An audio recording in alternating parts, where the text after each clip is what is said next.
તો પાટણના નિર્મલનગર રોડ પર નાળું બનાવવાની કામગીરી દરમિયાન રોડ બ્લોક કરાતા વાહન ચાલકો અટવાયા। જેસીબી મશીનની મદદથી હાથ ધરવામાં આવેલી નાળાની કામગીરી દરમિયાન પાણીની પાઇપમાં ભંગાણ સર્જાયું, ત્યારે વાહન ચાલકોના રોષને ધ્યાનમાં રાખીને જેસીબી મશીનની મદદથી આ માર્ગને ખુલ્લો કરવાની પણ ફરજ પડી।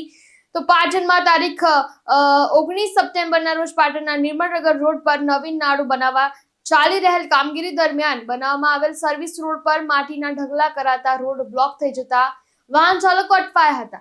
તો જેસીબી મશીનની મદદથી હાથ ધરવામાં આવેલ નાળાની કામગીરી દરમિયાન પાણીની પાઇપલાઇનમાં પણ ભંગાણ સર્જાયું। જો કે વાહન ચાલકોના રોષને ધ્યાનમાં રાખીને તાત્કાલિક જેસીબી મશીનની મદદથી આ માર્ગને ખુલ્લો કરવાની ફરજ પડી હતી।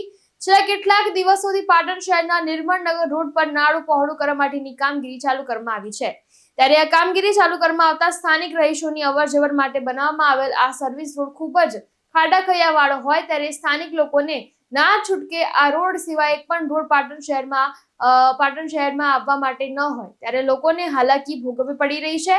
ત્યારે શુક્રવારે નાળાની કામગીરી દરમિયાન રેતીના ઢગલા સર્વિસ રોડ પર કરાતા વાહન ચાલકો અટવાયા હતા।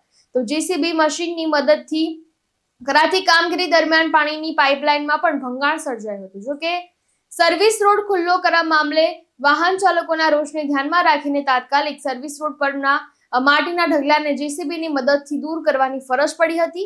આગામી સમયમાં સર્વિસ રોડ બંધ કરવામાં આવશે તો પાટણ નગરપાલિકા ખાતે ગાંધી ચિંધ્યા માર્ગે આંદોલન કરવાની ફરજ પડશે તેવું પણ સ્થાનિક રહીશોએ જણાવ્યું હતું। તો નાળું પહોળું કરવાની કામગીરીમાં મુખ્ય પાણીની પાઇપલાઇનને પણ નુકસાન થયેલ છે, તેને સત્વરે રિપેર કરવા પણ વિસ્તારના લોકોએ માંગ કરી હતી। યશપાલ સ્વામી સાથે ચક્રવાત ન્યૂઝ, પાટણ।